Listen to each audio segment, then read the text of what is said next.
벌써 시간이 가까워지고 있어. 안녕, 얘들아.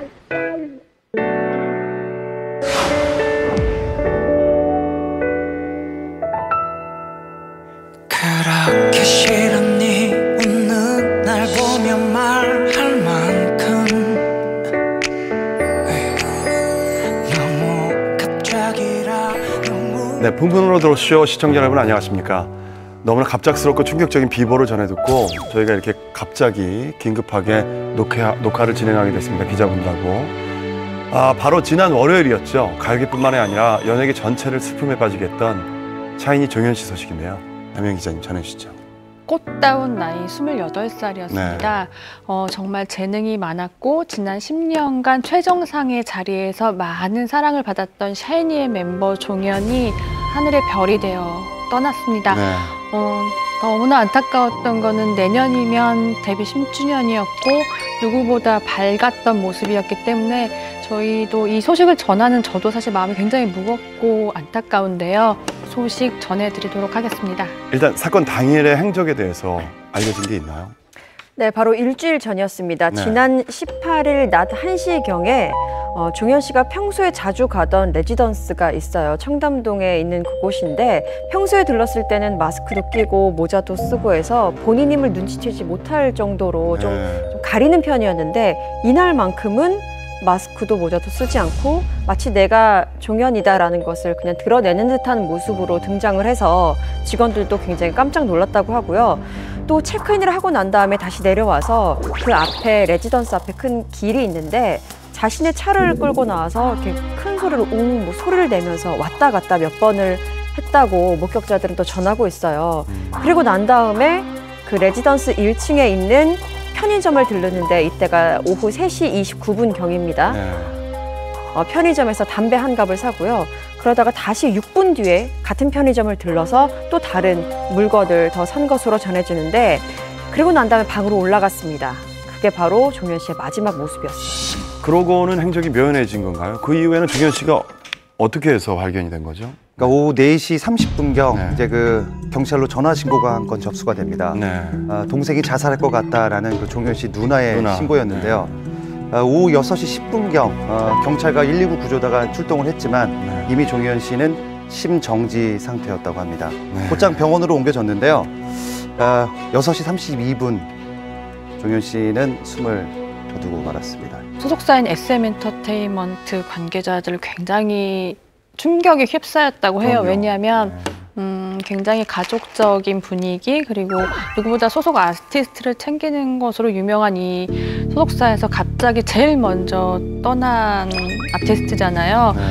우선은 뭐 소방당국과 뭐 병원에서 이제 사망 진단이 나오고 나서야 공식적인 이제 발표가 내는데요. 열심히 잘했던 우리 아티스트 종현이 세상을 떠났습니다 하고 고인을 애도하는 입장이 더 많았던 것 같아요. 이 극단적인 선택을 앞두고 어떤 징후들이 있지 않았을까요? 예. 종현 씨를 이제 제3자들이 봤을 때, 외부적으로 봤을 때는 아마 전혀 눈치를 채지 못했을 거예요. 왜냐하면 이 사건이 벌어지기 약 일주일 전에 솔로 콘서트를 굉장히 훌륭히 잘 혼자서 해냈고 9일, 10일. 네, 그렇습니다. 그리고 1월에 새 솔로 활동이 예정이 되어 있었어요. 네. 그러니까 지금 한창 이제 준비를 해야 되는 시기인 거죠. 그리고 2월에는 샤이니 완전체로 일본 투어 콘서트가 예정이 되어 있었기 때문에 아무도 그가 이렇게 갑작스러운 결정을 할 것이라고는 예상하지 못했을 거예요.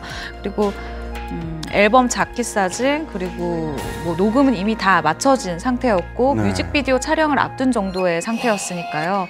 앞으로 내년 초까지는 이미 활동 계획이 다 잡혀 있었던 거예요. 네. 방송에는 보이지 않았지만 이 바쁜 스케줄 속에서 그리고 잠을 자지 못하는 이런 상황들 속에서 본인은 굉장히 깊은 어둠 속에서 혼자 사투를 벌여왔던 것으로 추측이 돼요. 그리고 마지막을 아마 혼자서는 준비를 했었던 것 같다라고 조심스럽게 예측이 되는데 콘서트에서 원래는 1월에 내가 새로 솔로 활동을 하게 됩니다. 네, 앨범을 기다려주세요라고 팬들한테 얘기를 했었어야 돼요. 네. 그 멘트가 있는데 네. 이 부분을 읽지 않았어요. 이 콘서트에서 발표한 곡이 있어요. 환상통이라는 노래인데 네. 이 노래가 사랑하는 이가 떠나고 난 후에 느끼는 통증을 노래한 그런 가사를 담고 있거든요. 그래서 본인이 떠난 후에 남겨진 팬들이라던가 가족들 그리고 소속사 식구들에게 무언가 메시지를 던진 곡이 아닌가라고 아주 조심스럽지만 추측이 되고 있는 상황입니다. 자살이란 것에 대해서 많은 분들이 믿지 못하고 있거든요. 이 사인은 밝혀졌나요? 네. 이제 그 사망 직전에 누나에게 네. 자살을 암시하는 문자를 보냈고요. 네. 그리고 이제 그 종현 씨가 자살을 하게 되면은 내 유서를 공개해달라고 지인에게도 맡겼었고요. 이를 토대로 경찰은 자살이라고 일단 결론을 내렸고요. 수사도 이제 그 사건도 종결을 했습니다. 그리고 유가족의 뜻에 따라 부검은 하지 않기로 했습니다.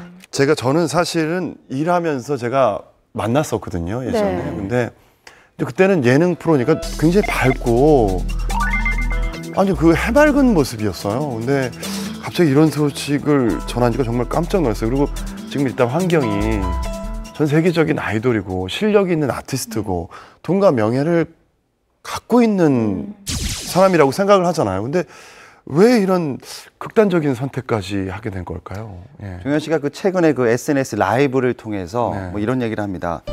무기력증이 심하다 이렇게 말을 한 적이 있는데 꽤 오래전부터 우울감과 그리고 그 불면 증상을 호소해서 네. 그 주변 사람들은 물론 그 사실 그 기자분들도 알았다고 해요. 근데 그 누구도 자살까지 할까라는 생각을 아무도 안 했거든요. 네. 네, 자살까지 정말 그 안타깝고 그리고 며칠 전부터 그 종현 씨가 상태가 굉장히 위험하고 너무 안 좋아서 주변 그 지인들이 병원 치료 좀 받아라라고 했는데 종현 씨가 병원을 다녀봤자 상태가 나아지지 않는다라고 얘기하고 또 유서에도 종현 씨가 담당 의사에 대한 서운한 감정을 좀 얘기합니다. 종현 씨가 가장 심각했었던 것은 제가 네. 봤을 때 불면증이었던 것 같아요. 불면증 때문에 결국 자신이 너무너무 애정했었던 이 라디오 DJ 자리도 3년 남짓 하다가 이제 내놓게 됐는데 네. 너무 안타까운 건 이 불면증의 시작이 바쁜 스케줄 탓이었다라는 이런 이야기가 나오기 때문이에요. 오랜 친구, 그러니까 종현 씨의 아주 오래된 친구가 올린 그 추모글을 보면 하루에 17시간에서 20시간 정도 아주 바쁜 스케줄을 소화를 하게 되는데 아티스트적인 열망이 굉장히 강한 친구였기 때문에 이 4시간마저도 잠을 자지 않고 작곡을 하거나 작사를 하거나 편곡을 하거나 음악적인 활동을 하는데 굉장히 투자를 많이 했었던 거예요. 그 개인 시간 덕분에 어떻게 보면 종현 씨가 세계적인 아티스트가 될 수도 있었겠지만 어떻게 보면 수면이라는 게 굉장히 사람에게 중요하잖아요. 그래서 그 우울함이 결국은 본인을 집어삼키게 된 게 아닌가 생각이 듭니다. 종현 씨는 아이돌이기도 하지만 정말 아티스트로서 작곡 작사가로서 네. 정말 인정을 받았던 친구예요. 그래서 2015년부터 매년 솔로 앨범을 발표하기도 했고 본인의 앨범 활동에서만 그치는 게 아니라 주변의 동료들에게도 자신의 곡을 주기도 했는데 아이유 씨의 우울 시계도 있었고요. 이하이 씨의 한숨 굉장히 명곡이었죠. 손담비 씨의 레드 캔들도 있었는데 사실 이런 곡들이 정말 호평을 받았어요. 그래서 계속해서 좀 더 보여주기 위해서 여태까지 작곡 작사했던 곡들을 모아서 소품집을 발표하기도 했는데요.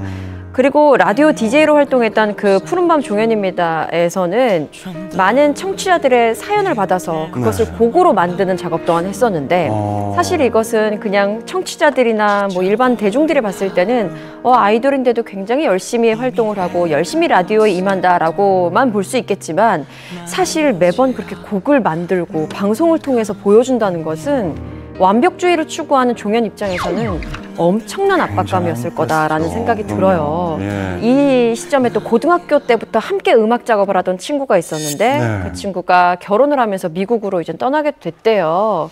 그러면서 이제 혼자 남겨져서 이제 더 많은 곡들, 더 좋은 곡들을 혼자 만들어야 되는 상황에 놓이면서 더 압박감도 커졌고 주변의 기대에 못 미치는 것 같다라는 스스로의 어떤 불만족스러움이 있었다고 해요. 그래서 나이가 들면서 한계에 부딪히는 것 같다라고 주변에 많이 말을 했다고 하네요. 너무나 안타까운 소식인데요. 이 조기현 씨가 가는 길은 그래도 많은 분들이 함께해 주셔서 외롭지만은 않았었던 것 같습니다. 빈소에 정말 많은 분들이 찾아와서 조기현 씨의 마지막 가는 길을 병을 했죠. 네, 사망 다음 날이죠. 이 병원에 빈소가 차려졌습니다. 네. 보통의 연예인들은 뭐 많이들 보셨겠지만 비공개로 한 호실에서 차려지는 경우가 많은데 종현 씨는 조금 달랐어요. 유가족의 뜻에 따라서 팬들도 와서 종현 씨의 마지막을 지켜볼 수 있도록 마지막 인사를 할 수 있도록 빈소가 하나 더 마련이 된 거예요. 팬들이 줄을 서기 시작했는데 빨리 들어갔다라고 하시는 분들, 그러니까 그래도 우리는 좀 덜 기다렸다 하는 분들은 2시간이었고 정말 많이 기다리시는 분들은 4시간 반까지 이 줄을 기다렸다고 해요. 그 추운 근데 데서. 사실 네. 말씀하신 것처럼 이 추위에도 불구하고 이 종현에게 고마운 마음 그리고 정말 이 안타까움을 전하고 싶었던 사람들이 그만큼 많았었던 것 같아요. 네. 이 길게 늘어선 이 조문객 줄 사이에서 하태경 의원이 뭐 딸을 데리고 오는 모습 등 이제 정치인들의 모습이 보이기도 하고 또 동료 연예인들, 가수들의 모습이 많이 눈에 띄었습니다. 네. 소녀시대 같은 소속사죠. 그리고 슈퍼주니어, 레드벨벳은 당연히 이제 조문을 하게 됐고 네. 또 제가 눈에 담았던 분은 이적 씨.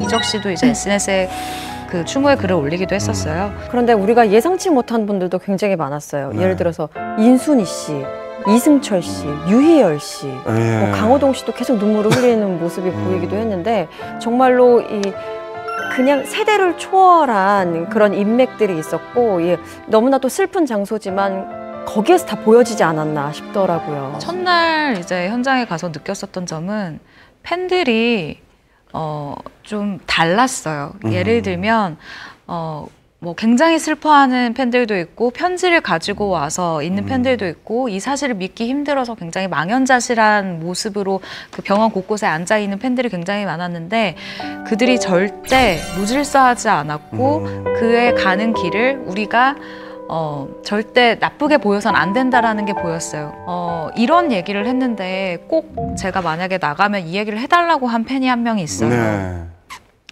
이렇게 우울증으로 세상을 떠나게 된 그지만 그렇기 때문에 대부분의 사람들이 종현을 굉장히 우울증 환자처럼 생각할까 봐 너무 두렵다라는 거예요. 왜냐하면 그가 만든 곡들이 굉장히 우울하다라는 단어를 직접적으로 쓴 단어도 있었고 좀 그런 어두운 노래도 있지만 줄리엣이라던가 아니면 U&I라던가 아니면 스포일러, 프리티보이 등 굉장히 밝은 노래도 그렇네요. 많아요. 굉장히 예. 신나고 즐거운 노래도 많기 때문에 모든 사람들이 이 종현이라는 아티스트를 우울하기만 했던 가수다라고 기억하진 않았으면 좋겠다라고 저는 굉장히 좀 와닿는 말이었거든요. 네. 이 동료 연예인들도 그렇겠지만 무엇보다도 같은 샤이니 멤버들이 너무나 충격이 컸을 것 같습니다. 네.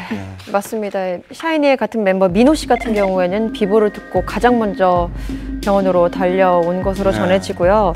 또 사실 같은 멤버 키이 씨 같은 경우에는 포르투갈에서 화보 촬영이 있었어요. 일이 있었는데도 바로 그냥 소식을 듣고 접고 한국으로 급거 귀국을 했습니다.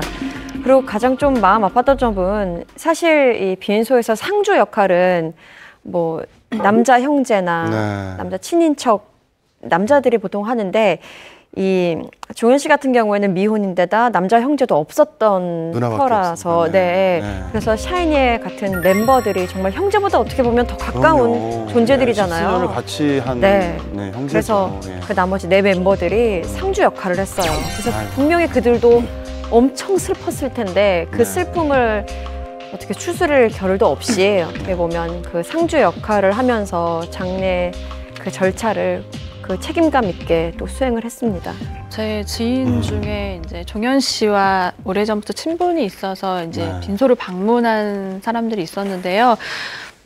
사실 너무 슬퍼서 어쩔 수 없었지만 멤버들이 사실 궁금하기도 했어요. 그래서 살짝 네. 여쭤봤는데 아마 동영상에서도 아마 다들 많이 보셨을 거예요. 민호 씨가 생각보다 되게 밝은 모습으로 이제 너무 아파하고 슬퍼하는 이제 맞아요. 조문객들을 꼭 안아줘요. 아, 위로를 해줬어요. 위로를. 저는 네. 그래서 네. 굉장히 지금 너무 가장 힘든 사람 중 하나일 텐데 그래도 사람들 든든하게 해주는구나. 그런데 그 눈을 보면 굉장히 부어 있어요. 예.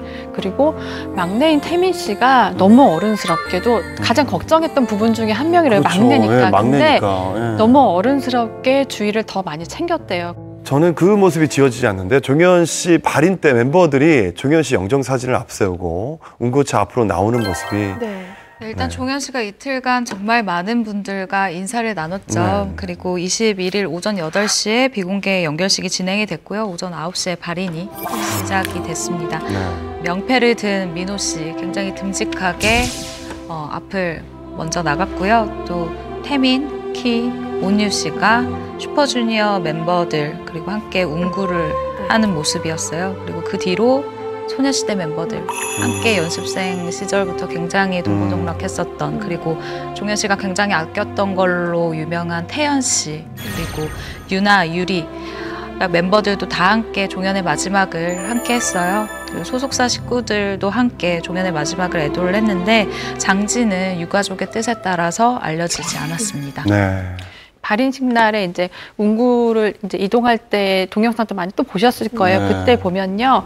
리더인 온유 씨가 좀 눈에 띄어요. 왜냐하면 다른 멤버가 너무 키씨였을 거예요. 아마 네, 제 맞아요. 기억에.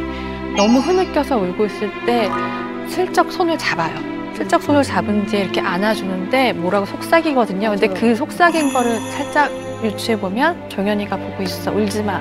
그래서 굉장히 다독거리거든요. 근데 멤버들은 예. 근데 저는 그렇게 생각해요. 지금 너무 슬퍼요. 저희도 슬프고 지금 가족의 슬픔은 이루 말할 수도 없어요. 그러나 우리는 이제 종현 씨에 대해서 되게 고마워해야 되고 계속 그가 더 슬프지 않게 잘 떠나갈 수 있게 우리가 조금 더 축복해줘야 되는 부분도 있어야 된다고 필요해요. 네.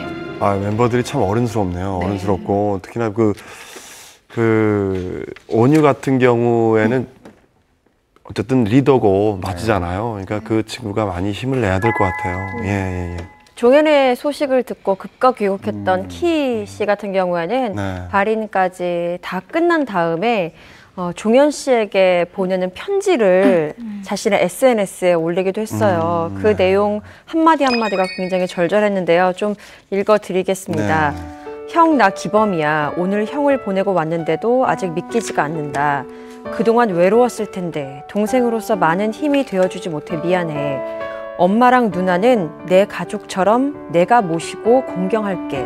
한동안 많이 그리울 거야. 나이 들어 우리 다시 만나게 될 때 수고했다고 해줘. 내 인생 최고의 아티스트, 친구, 형, 동료인 종현이 형 수고했어. 너무 사랑해. 라는 글을 올렸는데요. 또 이 글과 함께 눈에 띄었던 것은 지난 9월에 종현 씨가 선물해준 반지가 있는데 네. 그 반지를 편지 한 켠에 딱 놨어요. 그 모습을 보면서 이 두 사람의 관계를 감히 가늠해 볼 수는 없지만 네. 그 마음이 어떤지는 조금이나마 전해질 수 있었습니다. 이 사건이 있을 때 외국 촬영 중이었어요. 근데 우리 그 외국 촬영 하던 그 주변에 그 외국인들이 먼저 저희한테 이게 사실이냐고. 이거 아니지 않냐고. 그래서 우리 촬영하다 깜짝 놀라가지고 네. 저희도 그래서 인터넷을 봤어요. 이게 그러니까 엄청나요. 이 충격이 세계적으로 추모 물결이 이어졌다고요. 네, 샤이니는 월드스타답게 전 네. 세계 팬들이 굉장히 많은데요. 이 네. 소식이 전해지자마자 한국 대사관 앞에는 네. 종현 씨를 추모하는 팬들이 가득했는데요. 그 발랄한 곡이잖아요. 누나는 너무 예뻐를 네. 너무 이렇게 단체로 부르고 있더라고요. 그걸 너무 부르는데 슬펐어요. 슬프게 네. 들리더라고요. 예. 그래서 굉장히 너무나 다들 힘든 상황이구나라는 소식도 있었습니다. 지금 앞으로 남아있는 사람들이 문제거든요. 샤이니의 앞으로 행보는 어떻게 될까요? 일단은 리더 온유 씨가 내년에 30이 되기 때문에 네. 입대를 해야 되는 상황이었어요. 군대를 가야 되는군요. 네, 그래서 예. 내년 2018년이 완전체 활동을 할 수 있는 마지막 해였거든요. 그리고 네. 2018년이 샤이니 데뷔 10주년이에요. 10주년을 못 보고 떠난 종현이었기 때문에 멤버들이 더 슬퍼했던 것 같은데요. 원래 일본에서 왕성한 활동을 할 예정이었고 반응이 점점 더 올라오고 있었기 때문에 내년 2월에 일본 돔에서 콘서트가 예정돼 있었거든요. 근데 일단 2월과 3월 콘서트는 어떻게 될지 아직 공식적인 발표는 없습니다. 그렇지만 저는 개인적으로 그렇게 생각해요. 종현은 떠났지만 종현이를 위해서 멤버들이 더 무대 위에 쓸 거라고 생각을 해요. 네. 우리는 이제 그들을 응원하고 지지해 줘야 될 때라고 생각합니다. 맞습니다. 네. 네. 네. 그리고 샤이니의 계약 기간이 내년 봄까지예요. 네. 그래서 재계약 논의가 한창 이뤄지던 아마 시기였을 텐데 음. 이번 사건이 있으면서 앞으로 활동은 좀 불투명해졌지만 제가 개인적인 제 생각입니다. 아마 이 사건이 있으면서 멤버들이 더 단단히 네. 뭉치고 또 소속사와 더 긴밀한 관계가 되는 어떻게 보면 종현이 주고 간 마지막 선물이라고 해야 될까요? 샤이니 남은 멤버들이 더 앞으로의 10년을 더 똘똘 뭉칠 수 있도록 이제 그런 것 같아요. 그래서 재계약에 대해서는 사실 다른 그룹보다는 크게 걱정 없이 지켜보고 있는 팀이기도 해요. 자, 너무나 아쉬운 이별이지만 이제는 보내줘야 할 시간이 왔습니다. 종현 씨는 세상과 작별을 구했지만 그의 목소리는 우리 곁에 남아서 영원히 기억될 겁니다. Stay all cool 뒤돌기 말기로 해 처음 봐도 낯설지 않아 Stay all cool 모른 척 말기로 해 눈빛 맞춰 내게도 내 어깨가 뭉툭한 나의 두 손이 지친 너의 하루 끝 포근한 위로가 되기를 자연스레 나와 숨을 맞추고파 수고했어요 정말 고생했어요 그땐 나의 자랑이죠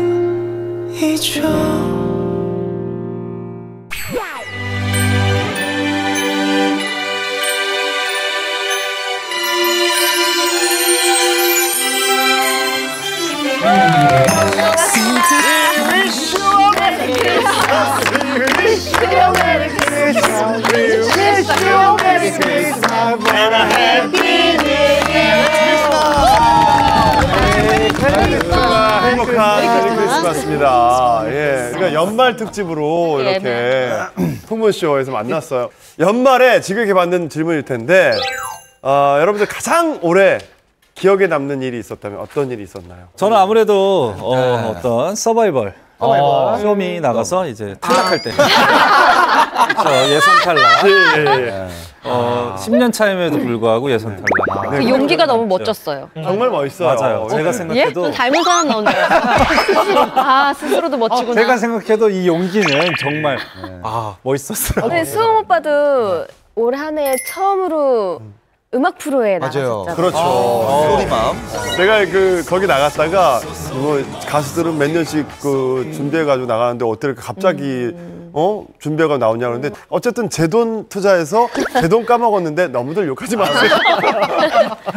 저 같은 경우는 올 하반기부터 대부분 경기가 굉장히 좀 안 좋아졌어요. 네, 체감을 하고 계시는지 잘 모르겠지만 가게 하나 접었죠. 두 개 접었어요. 네, 그래서 15년을 제가 외식업을 하고 있는데 올 지금 겨울처럼 힘든 건 처음인 것 같아요. 근데 겨울이 지나야 겨울 언 땅에선 정말 아무것도 안 자랄 것 같지만 그 씨앗들이 풀이 나오잖아요. 꼭 그렇게 내년에는 아주 울창해질 거예요. 사업이. 그렇게 전국의 자영업자분들 힘내시라 꼭 말씀드리고 싶습니다. 머리도 울창해지셨습니다.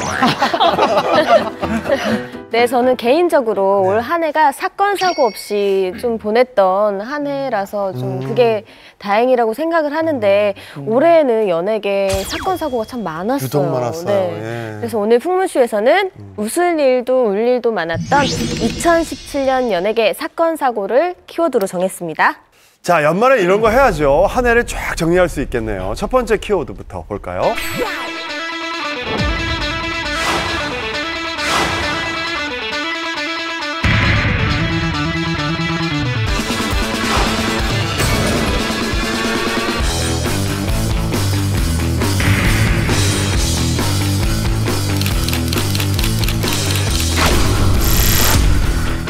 네, 2017년 연예계 결산 네. 키워드는요, 안타깝게도 분노입니다. 분노. 네. 예. 그 각종 사건 사고로 정말 국민들을 좀 분노케 한 사건이 좀 많았는데요. 네. 그 중에서 단연 큰 사건은 마약 논란이 아닌가 싶어요. 네, 올해 국민들을 분노케 한 사건이자 제가 뽑은 2017년 탑 오브 탑 스튜핏한 사건입니다. 빅뱅의 탑씨인데요. 아이돌 연습생의 신고로 원래 2월부터 의경으로 입대해서 군복무를 하고 있던 탑씨가 대마초를 흡연했다는 사실이 알려진 거예요.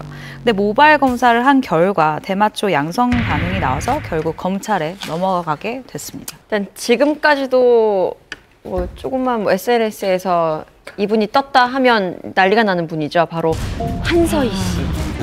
아이돌 연습생으로 알려졌는데 이 한서희 씨가 탑과 함께 총 4번의 그 대마초를 흡연을 했다라고 주장을 했는데 진술을 했었죠. 2차례는 대마초 형태로 그리고 나머지 2차례는 액상 형태로 전자담배로 이제 그 대마초를 흡연했다라고 주장을 했어요. 근데 사실 이 사건의 포인트가 저 전자담배에 있는 건데 탑씨가 조사를 받을 때마다 말이 바뀐 포인트죠.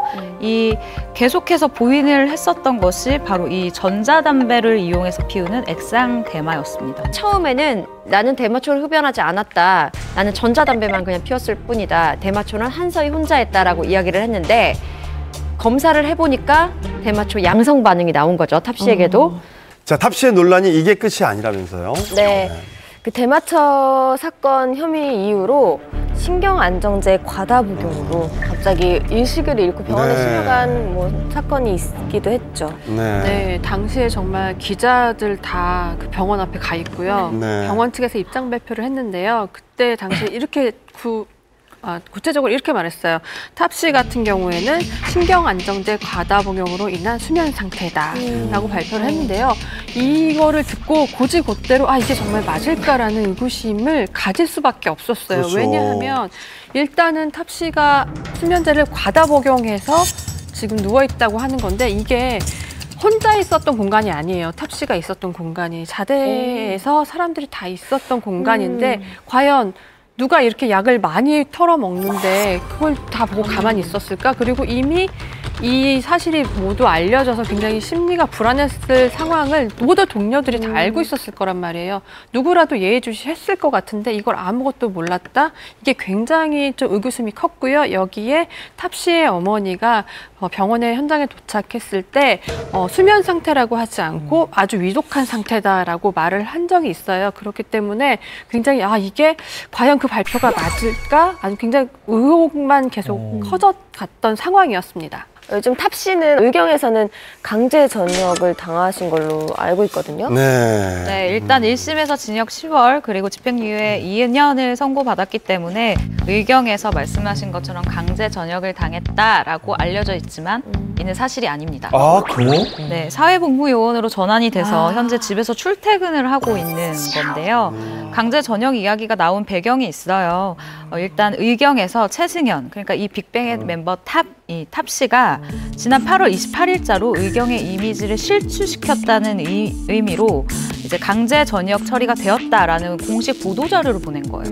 근데 제가 취재를 해본 결과 이게 거짓 보도 자료였어요. 그러니까 탑씨는 강제 제대가 아니라 일반 사회복무요원으로 전환이 돼서 계속해서 군복무를 이어가고 있거든요. 그러니까 중간에 끊긴 게 아니라 계속 이어가고 있고 이 거짓 보도 자료 때문에 관련자들이 징계까지 받은 상황입니다. 그러면 강제 전역이랑 사회복무요원 전환이랑은 차이가 있는 건가요? 법을 어겼을 때는 이제 군복무 기간이 0이 돼요. 그래서 0부터 다시 시작을 해야 되는데 가수 싸이 씨가 이 경우에 해당이 됩니다. 그래서 다시 한번 군대를 들어가는 걸로 한번 화제를 모은 적이 있었죠. 그런데 이 사회복무요원 그 전환되는 게 그냥 근무지만 바뀌는 거기 때문에 대마초 사건이라는 굉장히 좀 큰 논란에 있었던 이 주인공이 의경으로 복무한 기간이 인정이 되고 또 남은 시간이 집에서 출퇴근을 할 수 있게 어느 정도 누군가의 눈에는 배려처럼 보일 수 있기 때문에 더 논란의 여지가 있는 거죠. 근데 그거는 제가 생각하기에는 의경 생활 시작하기 전에 저질렀던 범죄이기 때문에 의경 생활 하고 나서의 그 하는 동안에 군대 내에서 왜 범죄가 아니기 때문에 그렇게 적용되지 않았을까 이게 싶네요. 아마 소속이 좀 달라서 그럴 거예요. 그쵸. 의경은 예. 이제 경찰청 소속이고 네, 네. 사회복무용으로 넘어간 건 사실 이제 병무청으로 통해서 이렇게 나온 거기 때문에 네. 기간이 다르거든요. 근데 네. 군복무 기간은 또 그건 그대로 인정이 돼요. 그래서 그거를 다시 뭐 범죄를 저질렀고 나쁜 짓을 했다고 깔 수는 없거든요. 그래서 그대로 연장이 돼서 이제 경찰청에서는 이제 뭐 자기네랑 이제 소속이 인연을 끊고 싶으니까 강제 전역이다라고 그냥 말을 해버린 거 아닐까 싶습니다. 근데 네티즌들이 엄청 분노를 하긴 하죠. 왜냐면 일단 집에 가니까. 군 생활을 했던 사람들은 그걸 알잖아요. 왜냐면 이제 격리된 집에 곳에서 가면 진짜 좋으니까. 이제 있는 거랑 집에서 왔다 갔다 하고 이제 부모님이랑 같이 있고 지내는 건 또 다르니까요. 그리고 또 이 문제가 좀 또 커진 게 탑시 때문에 이제 아까 의경 홍보단이 이제 다 없어졌어요. 이 문제 때문에. 아, 진짜요? 그래서 본인은 이제 좀 편하게 집에서 이제 부모님과 같이 있으면서 대체 복무를 하고 있는데 오히려 거기에 있던 사람들은 더 뭐 이런 의경 홍보단 자체에서 없어져 버리니까 불공평하지 않냐, 아이러니하게도 뭐 이런 이제 비난들이 나오고 있죠. 그 앞으로 행보나 복귀 그 가능성은 정체지고 있나요? 우선은 뭐 이제 제대로 해야 되니까. 군복무를 네. 제대로 해야 되는 건 맞고요. 근데 또 이제 문제가 조금 있는 게 빅뱅이 이제 완전체로 활동하기가 좀 어려워요. 다른 멤버들 이제 군대를 또 가야 하거든요. 네. 이제 그렇게 되다 보니까 그 기간이 좀 꽤 걸릴 겁니다. 그래서 다 모여서 활동하기가 쉽지는 않을 거예요. 저는 안타까운 게 뭐냐면요. 네. 다른 멤버들에 비해서 드라마나 영화 출연을 굉장히 오랫동안 꾸준히 하고 노력을 하면서 주연 자리까지 올라온 지 얼마 안 됐어요. 근데 사생활이나 이런 문제가 있었던 배우들의 캐스팅 라인업이 딱 나오면요. 이미 그 네티즌들이 굉장히 반대를 많이 해요. 이 드라마에 대해서 보고 싶지 않다. 왜 네가 사회적으로 비난받는데 단 한 번도 너의 입을 통해 사과 없이 작품으로 보여주려고 하느냐는 비난의 소리가 많거든요. 그러니까 탑시 같은 경우에는 단적으로 그거예요.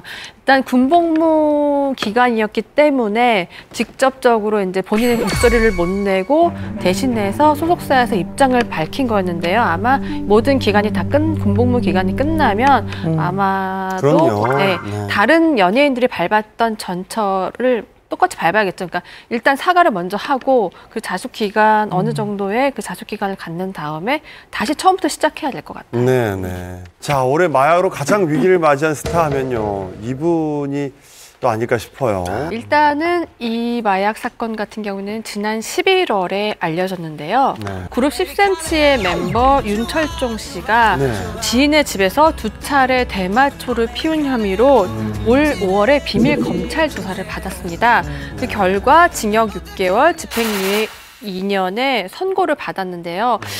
좀 안타까운 것은 이 사건은 11월에 판결이 나면서 세상에 알려지기 시작했어요. 그러나 한 3개월 전이죠. 7월에 어떤 사건이 발생하냐면 이제 윤철종 씨가 그룹에서 탈퇴한다라는 게 먼저 알려진 거죠. 근데 다들 왜 잘 나가던 그룹이 왜 탈퇴를 해? 그래서 굉장히 의아해했는데 결국에는 이게 대마초 혐의 때문에 이런 것으로 알려져서 조금 안타깝기도 하고 그리고 팬들의 실망도 더 컸어요. 당시에 충격이었던 게 그 같이 대마를 피웠던 공범은 집에서 직접 대마를 재배를 하고 무려 24kg의 마약을 소지하고 있었습니다. 이 24kg면 어마어마한 양이거든요. 네. 농장을 차렸네요, 집에. 근데 10cm 멤버가 많은 것도 아니고 딱 2명인데 다른 멤버인 권정열 씨가 충격이 굉장히 컸을 것 같아요. 네, 맞습니다. 일단 돌연 탈퇴였어요. 그래서 소속사와 이제 멤버인 권정열 씨한테도 나 탈퇴한다. 심지어 멤버도 몰랐어요. 그러니까 소속사에 이야기를 하고 이제 이 멤버도 이 보도를 통해서 접한 상황이었기 때문에 굉장히 놀라움과 충격이 컸다라고 전해지고 있고요. 또 나중에 왜 이런 선택을 했느냐에 대해서는 이제 윤철종 씨 측근에 따르면 10cm라는 이름, 그러니까 내가 지금 팀원인 상태에서 이 기사가 나면 너무 10cm에 누가 되니까 그래도 내가 더 이상 탈퇴라도 하면 회사와 이제 다른 멤버에겐 피해가 좀 덜 가지 않을까라는 그가 가진 마지막 의리 같았었던 모양이에요. 이해는 가네요. 예. 그런가 하면 이제 상습적으로 마약을 투약하고 그리고 심지어 외국으로 밀반출하려다가 적발된 아이돌 출신 배우도 있었습니다. 밀반 출시한 게 가능한가요? 와. 외국으로? 그렇죠. 들여오는 게 아니라 본인이 가지고 본인이 나가는 거예요? 그러니까 단순히 뭐 이렇게 마약을 한 게 아니라 이제 정말로 이제 더 한 발 더 나아가서 이제 밀반출 또는 뭐 이렇게 소개를 해주 이런 사건이 있었는데요. 아이돌 연예인이 출신 배우예요. 예. 바로 이게 남녀공학의 아이돌 그룹의 출신 배우 차주혁 씨입니다. 그러니까 이분이 마약류인 이제 케타민을 캐나다로 밀반출하려다 적발이 됐어요. 그리고 모발하고 소변 검사를 당연히 이제 검사를 받았는데 결과가 정말 충격적이었습니다. 이게 차주혁 씨 몸에서 나온 게 대마초, 엑스터시, 케타민, 세 종류의 마약이 모두 검출됐어요. 하나가 아니라 여러 가지를 한 거네요. 그러니까 이게 마약이 한 번이 뭐 호기심 한 번이 아니라 마약 투여를 여러 번, 그것도 여러 종류의 것을 한 거죠. 그래서 이렇게 조사를 해보니까 한국하고 네덜란드를 이렇게 오가면서 마약을 무려 13번이나 투약을 했고 대마초를 구해달라는 이제 주변 지인의 이런 요구를 받고 이제 알선책처럼 이제 대마초를 구해주는 방법과 사람을 소개해주고 이렇게 했던 것도 문제가 됐죠. 근데 사실 차주혁 씨가 대중의 분노를 이렇게 더 많이 받게 된 사건이 있었는데 이게 마약 문제뿐만이 아니었어요. 사실은 이 재판 기간 동안 음주운전 사고까지 내게 된 거예요. 혈중 알코올 농도 당시 0.1%였던 상황이었는데 외제차를 몰고 가다가 앞서가던 보행자 3명을 차로 치게 돼요. 그래서 상해를 입혔던 거죠. 근데 결국 올 9월에 마약류 관리에 대한 법률 위반 그리고 교통사고 처리 특례법 위반 혐의로 1년 6개월의 실형을 받고 현재 지금 법정 구속 상태입니다. 도대체 유독 연예계 마약 사건이 끊이지 않는 그 이유는 뭘까요? 사실 그 마약에 손을 댄다는 것 자체가 일단 판단력이 흐려지는 거잖아요. 노래 가사에도 이런 게 있어요. 이 연예인들은 이 조명에 눈 멀어 있고 그 함성술에 귀 먹어 있어서 판단력이 없다고. 나도 그 봤는데 근데 실제로 그만큼 굉장히 탑 연예인이 그런 마약에 손댄 경우를 꽤나 봤던 게 저는 그렇게 좀 판단력이 흐려져서 진짜 모든 함성을 다 봤다 보니까 좀 그런 게 없지 않아 있다고 생각을 했거든요. 네. 저는 최근에 이 사건이 있었을 즈음 이제 연예계 관계자들하고 만나서 좀 이런 얘기를 해봤어요. 대체 왜 연예인이 더 자주 접하는 것 같냐 그런 느낌을 받는다라고 했더니 해외 활동이 부쩍 많아졌어요. 왜냐면 국내에서 있을 때는 어떻게든 조금 차단되고 이런 좀 자유롭지 않은 게 있잖아요. 근데 조금 아까 그 앞서서 소개된 몇 명의 연예인들 보면은 해외에서 왔다 갔다 하면서 이렇게 뭐 밀반입 얘기도 있었잖아요. 그러니까 뭔가 접할 기회도 많고 유혹의 손길이 이전보다 더 그 빈도수가 잦아졌다고 해요. 그걸 원인으로 꼽더라고요. 진짜 좀 위험한 게 지금 한국에서 어린 친구들도 래퍼를 하고 싶어하는 친구들이 굉장히 많은데 우리가 지금 계속 나오는 힙합 빌보드 차트를 석권하는 노래들조차 마약 얘기가 엄청 많아요. 맞아요. 나는 지금도 대마초를 피고 여자와 놀고 있지 이런 가사들이 너무 많아서 사실 되게 위험하긴 해요. 힙합을 좋아하시는 분들이 좀 위험하긴 해요. 저 유튜브 슬리피 씨 죄송한데 그런 걸 할 때 진짜 랩하는 것처럼 조금만이라도 해주면 살짝 막 보였는데 이렇게 들어가려다가 다시 어떻게 뭘로 넘어가니까 래퍼인지도 모르겠어요. 무슨 말이에요 이게? 모르겠어요. 모르겠어요. 아니가 얘기해요. 말하는데 뭘 하라는 거야? 지금 말을 서로가 랩을 하라고요? 이런 게 문제네요. 소통이 안 되는 게.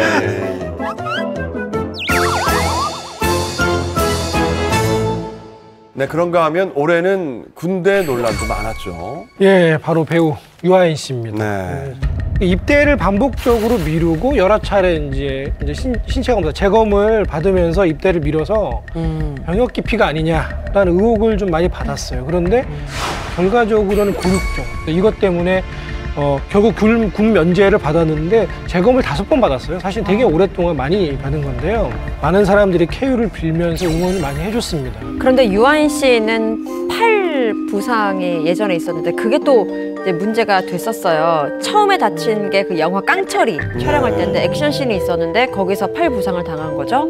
그래서 그 이후에 작품 활동을 할 때에도 의사 선생님이 더 팔을 무리하게 움직이면 좀 팔을 쓰지 못할 수도 있다라고 경고를 할 정도로 굉장히 심했었는데 그 이후에 이제 군대를 가기 위해서 신검을 받는 그 과정에서 발견한 거죠. 근데 이제 돌연 드라마에 출연을 결정을 하면서부터 논란이 다시 시작된 거예요. 아니 아픈 사람이 이런 작품을 하고 군대는 못 가면서 드라마를 할 수 있냐? 라는 또 이런 의심을 또 많이들 하는 거죠. 네, 유아인 씨가 이렇게 입대권으로 도마에 오른 것은 2014년도부터예요. 그러니까 이미 3년 전부터 이런 그 조짐이 보이기 시작했었는데 이때 유아인 씨가 서울경찰청 홍보단에 지원을 하게 됩니다. 이제 나는 이렇게 군대를 가겠다라고 밝힌 건데 당시에 육군 연예병사 로 이제 근무를 하던 연예인들이 근무지 이탈을 하거나 뭐 특혜를 받은 것이 아니냐 이런 논란이 굉장히 전국적으로 돌았었죠. 근데 이때 연예병사가 폐지가 되고 여론이 굉장히 안 좋아지면서 유아인 씨도 경찰청 홍보단 지원에서 이제 탈락을 하게 돼요. 같이 다 이렇게 된 거죠. 근데 일반인 현역 사병과 나는 동등하게 입대를 해서 성실하게 복무를 하겠다라고 얘기를 해가지고 대중들이 더 개념 있다라는 인식을 갖게 됐는데 이후에 굉장히 아이러니하게도 4차례에 이어진 신체검사에서 계속해서 보류 판정을 받게 된 거예요.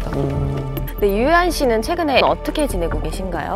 예, 일단 논란과 비난도 많았지만 일단 유아인 하면은 연기파 배우라는 타이틀도 있고 감독들이 가장 선호하고 같이 하고 싶은 배우로도 통하고 있어요.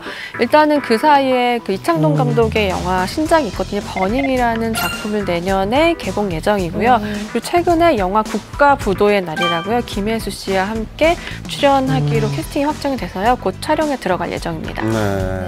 자, 일단 유아인 씨는 병으로 군 면제를 받았지만 입대했다가 아파서 다시 나온 스타가 있다고요? 네. 네, 맞습니다. 서인국 씨인데요. 서인국 씨 같은 경우에는 슈퍼스타 K를 통해서 정말 가수로서 배우로서 활약이 대단했었잖아요.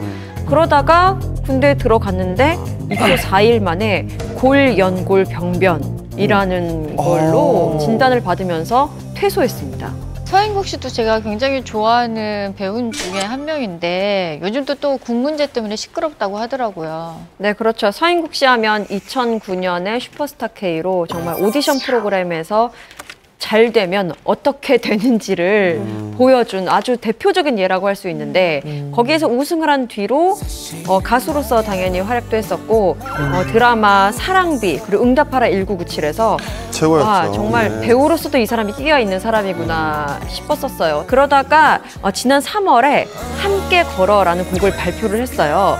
팬들에게 보내는 이게 노래였는데 이 노래를 발표하고 그 다음 날에 바로 나라를 지키겠다라면서 조용히 입소를 선택을 한 거예요. 그러니까 함께 걷자라는 내가 비록 떨어져 있지만 팬들과 함께 걷는다는 의미에서 이 노래를 선물 차원에서 이렇게 발표를 했던 건데 굉장히 민망한 상황이 돼버린 거죠. 골연골병변이라는 진단을 받으면서 4일 만에 그냥 나와버리니까 이 모든 것들의 진정성에 의심을 받은 거예요. 그 골연골병변이 무슨 병이길래 군대에 가서 4일 만에 나오셨나요? 네, 골연골병변은 관절에 가해진 충격으로 발목 가장 위쪽에 있는 복사뼈라고 하죠. 이 복사뼈의 연골이 손상이 되면서 심하면 구멍까지도 생길 수 있는 질환인데요. 이 발병자의 70% 정도가 거의 대부분이 20, 30대의 남성이라고 합니다. 아, 그래요? 젊었을 때 걸리는 거네요. 네, 그러니까 뭐 무리한 운동 때문에 생기는 경우도 있지만 정말 걷다가 삐끗해서 이렇게 골연골병변으로 병이 커지기도 하고요. 네, 그렇다고 해요. 그럼 잘 못 걸을 정도로 심각한 병이에요? 뭐 사람마다의 증상은 다르겠지만요. 그래서 이게 특별한 부상이 없는 경우에도 통증이 쉽게 발병할 수 있고요. 그렇기 때문에 평소보다 많이 걷거나 뛰면 당연히 이게 자극이 올 수밖에 없거든요. 그렇기 때문에 군 생활을 하는데 쉽지는 않은 병입니다. 네. 일부에서는 이제 서인국 씨가 이 지병이 있는 줄 모르고 입대를 했다 이런 분들도 있고 또는 서인국 씨가 지병이 있는 걸 알고 면제를 받기 위해 입대를 한 거냐 이런 막 서로 이제 팽팽한 공방이 일기도 했습니다. 근데 이제 재검사와 정밀검사 시행 결과 5급 면제 판정을 받았습니다. 하나 덧붙이자면요. 이제 인터넷 댓글 중에서 그런 게 있어요. 그 2년 동안 병역 연기 신청을 한 적이 있어요. 근데 이 2년 동안의 기간 동안 병을 키우기 위해서 서인국이 노력을 한 게 아니라는 이런 의혹도 있었거든요. 근데 이것 때문에 소속사에서도 이제 열심히 알아본 거예요. 혹시나 이게 거짓일 수도 있으니까 일단 의사한테 진단을 받았대요. 의사가 말하기로는 이 질병 같은 경우에는 뭐 단기간 내에 그 병을 키울 수 있는 게 아니다. 이건 말이 안 된다라는 이미 소견은 나와 있습니다. 네. 서인국 씨도 수술 권유를 받았다고는 얘기를 들었거든요. 근데 좀 바쁘거나 아니면 여러 가지 사정 때문에 좀 수술을 못 하시고 통증 치료만 했다고 생각이 드는데 요거에 대해서는 좀 알 수가 없을까요? 사실 그 지점에서 많은 사람들이 좀 의심을 했던 거예요. 왜 수술을 하지 않고 통증을 줄이고 버티다가 군대를 좀 미루다가 결국 군대에 갔는데 결국 나오느냐. 그렇다면 정말 이 적극적인 문제 해결을 하는 데 있어서 좀 거기서 소극적인 면을 보이지 않았냐라고 의심을 했던 거였죠. 제가 사실 몇 개월 전에 서인국 씨를 직접 만났어요. 네. 근데 굉장히 괴로워했어요. 왜냐하면 제가 이렇게 밖에 나가도 될까요? 전 연예계 생활을 할 수 있을까요? 좀 조언 좀 해주세요라는 사실 내용이 있었어요. 근데 일단 서인국 씨의 이제 입장과 현 상황을 말씀을 드리자면요. 서인국 씨는 억울하다는 입장이에요. 이 골병변은 어릴 때부터 진단을 받았다고 해요. 그래서 이게 아팠다가 안 아팠다가 이게 반복이 되는데 아픈 거는 인지하고 있었어요. 근데 이게 갑자기 뭐 군대 가서 이게 심해질 거라고 생각은 하지 않았대요. 그리고 일단 서인국 씨가 같이 걷자는 그 음원을 발표했잖아요. 그럼 팬들을 위해서 약속을 한 거잖아요. 이거에 대해서 굉장히 본인이 더 괴로워하고 있는 거예요. 왜냐하면 일단 군대에 딱 갔는데 요즘의 군대 시스템은 몸이 아프거나 자칫 이렇게 잘못됐을 때를 굉장히 예방을 하기 위해서 이제 검사를 다시 받는단 말이에요. 근데 맨 처음에 어디 아픈 사람 있냐고 물었을 때 서인국 씨가 안 간다고 했대요. 살짝 불편하긴 한데요. 저는 검사 안 받아도 됩니다. 안 가겠습니다고 했대요. 왜냐하면 자칫 이걸로 인해 면제가 될까 봐 정말 두려웠대요. 근데 이제 군 측에서는 이렇게 얘기한 거예요. 아닙니다. 서인국 씨, 요즘 세상이 어떤 세상인데 함부로 이렇게 하는 거 아니니까 몸이 아플 때는 받아야 된다고 해서 받으러 간 거예요. 근데 그 자리에서 바로 면제 처리가 떨어진 거예요. 그래서 서인국 씨가 나는 계속 안 나가겠다고 있겠다고 주장을 했는데 군 입장에서는 이거 아픈 환자를 데리고 있을 수가 없잖아요. 그런 상황에서 일단 의가사 제대 명령을 내렸고요. 일단은 이거에 대해서 고민을 했을 때 군의관이 이런 얘기를 했었다고, 이건 소속사를 통해서 제가 취재한 내용인데요. 걱정하지 마세요. 이걸로 인해 이제 뭐 문제는 없을 테니 필요하다면 증언까지 해드리겠습니다라고 했지만 어느 누구도 그 증언을 원하진 않고 일단 서인국이 먼저 나왔다. 4일 만에 나왔다가 사실 더 화제가 된 상황이었어요. 어느 날 갑자기 난데없이 서인국 씨의 보도자료가 내용이 왔어요. 그러니까 군내 의가사 제대를 한 거에 대해서 미안함과 사실은 뭐 일부러 병역 기피를 한 것이 아니었다가 주된 내용이었는데요. 대체 이걸 왜 냈냐? 왜냐하면 이 보도자료로 인해 또 한 번 서인국의 군 문제가 또 한 번 불거졌거든요. 근데 서인국 씨의 입장은 그때 굉장히 단호했어요. 일단은 내가 비난을 받던 뭘 하던 상관이 없다. 다만 팬들에게는 나의 상태와 이 심경을 꼭 알려주고 싶었다라는 게 서인국 씨의 뜻이었는데요. 그렇게까지 입장을 밝혔음에도 불구하고 여전히 서인국 씨에 대한 논란은 계속되고 있어요. 우리 서인국 씨 앞으로 계획은 어떨까요? 네, 일단 소속사 측의 입장을 그대로 전달해 드리면요. 최근에 민방위 훈련을 한번 받았대요. 그리고 최대한 좀 외출을 자제하고 있다. 그리고 빨리 복귀를 하고 싶으나 조금 더 시간을 가져야 될 것 같다는 게 입장입니다. 자, 사실 뭐 병만으로도 힘들 수 있는데 이런 논란까지 생기면서 더 힘들어하는 거는 아닐까 싶네요. 네. 아무쪼록 이런 논란에 쌓여있는데 하루빨리 좀 잘 해결됐으면 좋겠습니다. 그대가 나와 결혼을 해준다면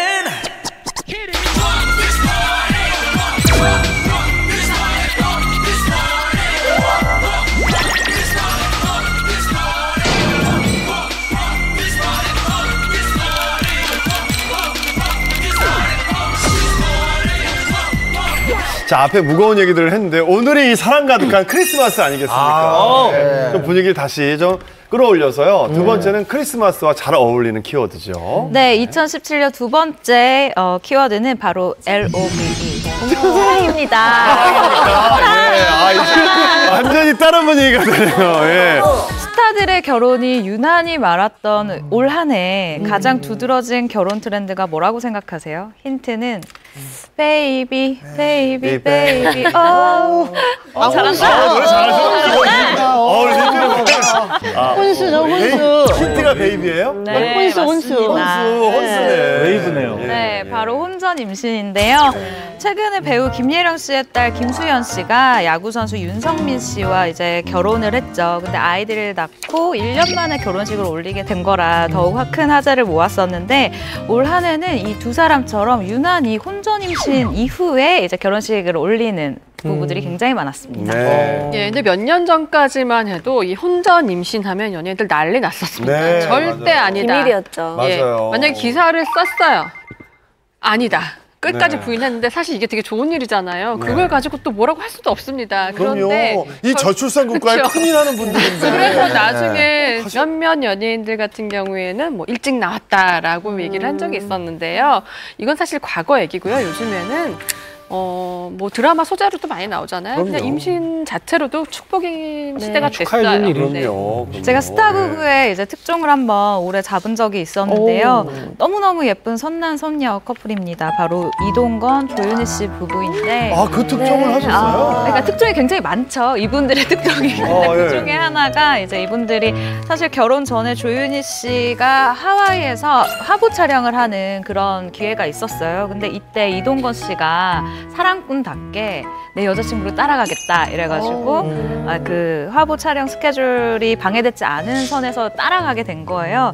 근데 하와이가 또 한국 분들이 좀 많은 곳이에요. 네. 이분들이 또 사람들 눈을 전혀 의식하지 않고 보시다시피 저렇게 굉장히 편안한 트레이닝 옷을 입고 이렇게 작은 샵에서 데이트도 하고 뭐 물건을 사기도 하고 뭐 옷을 대주기도 하고 뭐 음식을 먹여주기도 하고 아주 정말 대놓고 사랑을 자랑을 하고 있었던 거예요.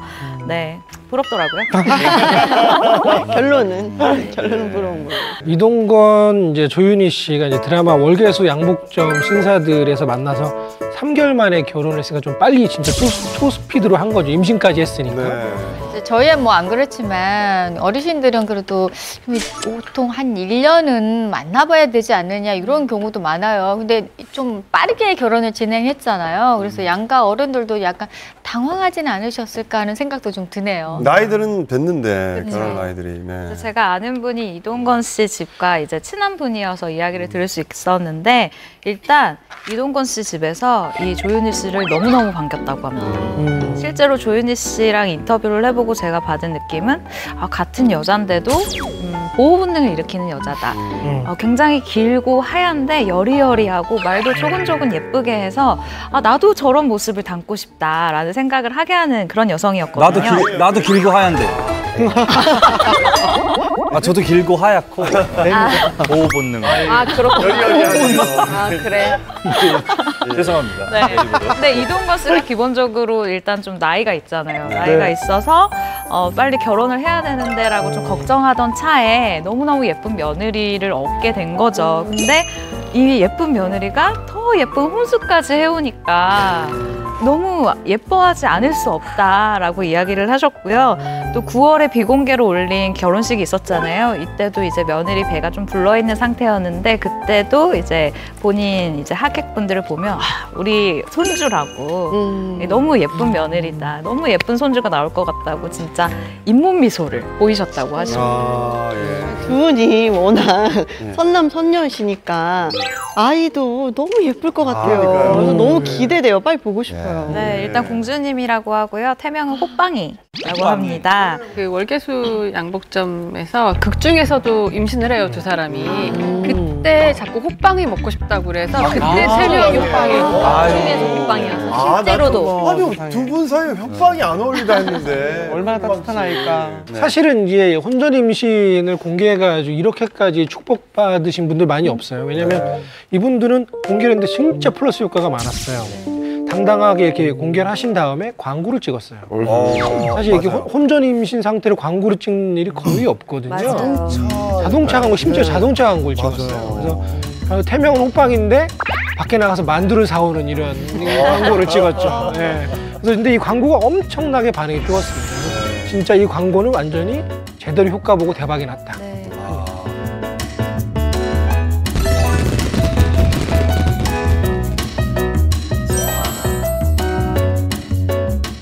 이 혼전 임신한 스타 커플 또 누가 있을까요? 그 정말 로봇 연기하면 장수원 씨 아닙니까? 네. 괜찮아요? 네. 그보다 더 로봇 연기를 잘하시는 분입니다. 바로 그 박한별 씨입니다. 예. 이분이 그 혼전 그 임신과 동거를 이제 해서 이제 알려졌는데 저는 사실 요 사실을 제일 먼저 알았던 사람입니다. 박한별 씨 저한테 감사해야 됩니다, 진짜로. 제가 몇 번이나 기사를 썼다 지우고 했어요, 진짜로. 진짜요? 네, 제가 알고 다 있는데 말하고 내가 쓸까 말까 하다가 안 썼어요. 저희한테도 몇 번이나 엄청 고민했었어요. 쓸까 말까. 그럴 거면 저 달라고 그랬거든요. 안 주더라고요. 다들 알고 계세요? 이미 못 지켰네, 비밀을 그러면. 어떻게? 요거를 제가 이제 정말로 치근하게 들어서 팩트 확인도 하고 정말 준비를 하고 있었는데 이 생각이 들더라고요. 사람이 우선이다. 황 기자가 진짜 고민 많이 했었거든요. 사람이 우선이다. 예, 전화로 계속 통하면서 이게 써야 되는 것이 맞는 것인지 안 쓰는 것이 맞는 것인지 뒤에서 말을 많이 했는데. 박한별 씨 남편. 좀 조사를 해봤는데 일단 저기 동갑내기고요. 금융업계에 종사하신 분이고 컨설팅 임원이십니다. 그래요? 그리고 이제 3년 전에 이제 알고는 지냈어요. 근데 5월 초에 이제 연애를 시작했고 내년 10월쯤에 결혼을 하기로 했는데 이 보구맘 때문에 내년으로 결혼을 미뤘다고 합니다. 원래는 10월에 결혼하기로 했는데. 네. 그리고 이제 보구맘 들어가기 전에 이미 혼인신고는 마친 상태라고. 그리고 기자들이 아마 연예인 결혼식 기사를 딱 보고 아마 가장 관심 있게 보는 것 중에 하나가 이걸 거예요. 부케를 어떤 연예인이 받았나. 맞아. 네, 왜냐하면 이 부케를 받았다라는 것은 적어도 둘 중에 하나거든요. 결혼을 앞뒀다 혹은 남자친구가 있다. 근데 이 박한별 씨 같은 경우는 차혜련 주상욱 부부의 결혼식에서 부케를 받았어요. 그래서 이때 대부분의 사람들이 결혼할 것 같은데 아니면 남자친구 있는 것 같은데 라는 예상을 하고는 있었는데 임신을 하셨을 거라고는 대부분 생각을 못했죠. 박한별 씨 또 저 학교 선배시거든요. 아니, 참 선화예중 다닐 때 저는 발레 전공이었고요. 네, 박한별 씨는 이제 한국무용 전공이었어요. 그리고 전 사실 올 6월에 그 UMF에 가서 박한별 씨를 봤어요. 봤는데 남자친구 분이랑 너무 뜨겁게 붙어 계시더라고요. 그래서 이제 임신 소식이 나고 몇 개월 됐다고 하시길래 계산을 해보니 대충 그쯤 아니었을까 싶었어요. 혼전 임신하면 사실은 이시영 씨를 빼놓을 수가 없잖아요. 어떻게 지금 만삭이죠? 지금 출산이 임박했어요. 지금 태명이 윤희로 알려져 있는데요. 지금 10개월 진짜 곧 있으면 태어납니다. 그런데 진짜 놀라운 게요. 이시영 씨의 출산을 앞두고 쏟아지는 기사들을 보면 임신 7개월 때는 마라톤을 뛰었고요. 8개월 때는 헬스를 했고요. 진짜? 9개월 때는 등산을 했다면서 인증사진을 또 이렇게 올려요. SNS에 올리는데요. 저렇게 해도 되는 거예요? 그리고 지금 10개월 차에 들어서서는 복싱도 하는 거예요. 오히려 이렇게 보시는 분들이 걱정을 많이 하고 그래도 괜찮아 라고 하는데 본인은 움직이지 않으면 더 이렇게 몸에 병이 나는 것 같아가지고 출산을 준비하면 사실 많은 분들이 몸을 더 많이 움직이긴 하잖아요. 그래야 아이를 낳는데 조금 더 순산을 할 수 있다라고 하는데 시영 씨는 스케일이 다릅니다. 꾸준히 하는 운동 덕분인 건지 그러니까 놀라운 게 이시영 씨가 보통 한 53kg 정도를 유지를 하고 있거든요. 근데 임신 막달까지 이제 60kg 그거밖에 돼요? 딱 7kg이 증량이 쉽지 않은데 그거. 된 거죠. 네. 되게 놀라웠던 게 뭐냐면요. 얼마 전에 임신을 발표한 추자연 씨 같은 경우에는 출연하려고 했던 드라마를 하차를 했어요. 왜냐하면 그 드라마에 와이어 타는 씬이 있었던 거예요. 그것 때문에 포기를 했거든요. 그런데 이시영 씨는 이 당시 임신이 알려졌을 당시에 드라마 촬영 중이었어요. 근데 그 드라마를 보면 와이어를 타고 있어요. 우와. 지금 너무나 막 달리고 액션씬이 있어서 다들 지금에야 다들 다행이다 했지만 그 당시에는 임시영 씨만 알고 있고 이민 사실을 아무도 몰랐대요. 아이고. 그러니까 굉장히 어떤 아이가 나올지 사실 저도 되게 궁금합니다. 뭔가 국가대표가 나올 것 같아요. 아이가 날아다닐 것 같은데요. 나오자마자. 야. 사실 약간은 위험할 수 있어요. 네, 왜냐면 그럴 것 같아요. 특히 임신 초기 같은 경우는 아이가 착상이 된 이후로 그러니까 엄마의 이 자궁 내벽에 착상이 됐잖아요. 굉장히 약간 불안정한 상태예요. 그래서 임신 초기 동안에는 조심을 해야만이 아이가 무사히 중기로 넘어갈 수 있는 과정인데 이때 몸을 많이 너무 심하게 움직이거나 했을 경우에는 좀 안 좋은 상황이 있을 수 있거든요. 근데 물론 이시영 씨 같은 경우 굉장히 건강하거나 체질적으로 괜찮아서 문제가 없지만 만약 일반적으로 이시영 씨가 저렇게 했는데 괜찮았어 나도 해도 되겠지라고 생각하시면 큰일 날 수도 있어요. 그러니까 그거 조심하셔야 되고 자신의 몸의 건강을 계속 이제 체크를 하고 하셔야 돼요. 근데 이시영 씨는 정말 건강하신 거예요. 지금 이시영 씨가 나이가 30대죠? 네. 30대 중반인데도 참 대단하네요. 건강해요. 남편분 좀 소개해 주세요. 남편분 대단하잖아요. 예, 이시영 씨의 남편 조승연 씨는 일반인인데요. 연예인들은 모르는 사람이 없을 정도로 굉장히 마당발이에요. 대구에서 서울로 올라와서 강남에 유명한 뭐 음식 식당을 했는데 여기가 연예인들이 많이 가는 걸로 유명했어요. 그래서 그들하고 또 약간 친화력이 좋아서 형 동생 하면서 지내는 연예인이 되게 많다고 해요. 그리고 미국 골프웨어 브랜드를 런칭한 사업가기도 하고요. 이시영 씨나 박한별 씨처럼 혼전 임신을 이렇게 당당하게 밝힐 수 있는 그런 모습을 보니까 굉장히 용기 있고 멋있는 것 같아요. 한번 물어볼까요? 여러분들 만약에 그런 일이 생긴다면 혼전 임신을 했다. 그럼 공개할 수 있을 것 같으세요? 저는 콜.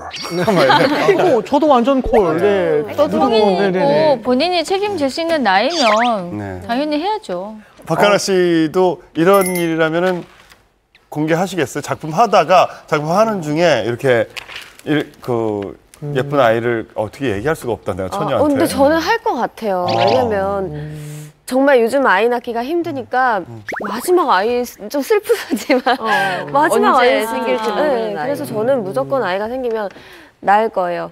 조심하세요. 내가 왜 조심하세요? 축복이라면서 왜 조심하세요? 갑자기 손을 퉁쳤어요. 누구한테 조심하라는 거예요? 아니 누구든지 남자들한테 선물이라더니 걸리면 가만 안 놔두겠다는 거 아니에요? 자, 그런가 하면요. 반대로 끝까지 임신 사실을 숨기고 결혼을 한 예도 있어요. 예, 올해 임신 사실을 숨기고 결혼을 한 박하선 씨가 있습니다. 박하선 씨는 참한 며느리감이잖아요. 맞아요. 늘 단아하고 고전적인 그런 이미지가 많았는데 이제 유수영 씨와 결혼을 한다고 발표를 했을 때도 모두 다 이제 축복을 했는데 일단은 뭐 뱃속에 태아 아이가 있었던 거죠. 그리고 또 한 명의 커플이 있습니다. 아나운서 커플이죠. 조우종 커플인데요. 아나운서 부부라는 타이틀이 있잖아요. 이 단정한 이미지. 그렇기 때문에 아무래도 꺼려하지 않았을까 생각됩니다. 임신 사실을 숨긴 부부 중에서 단연 1등은 문희준, 소율 부부가 아닐까 싶어요.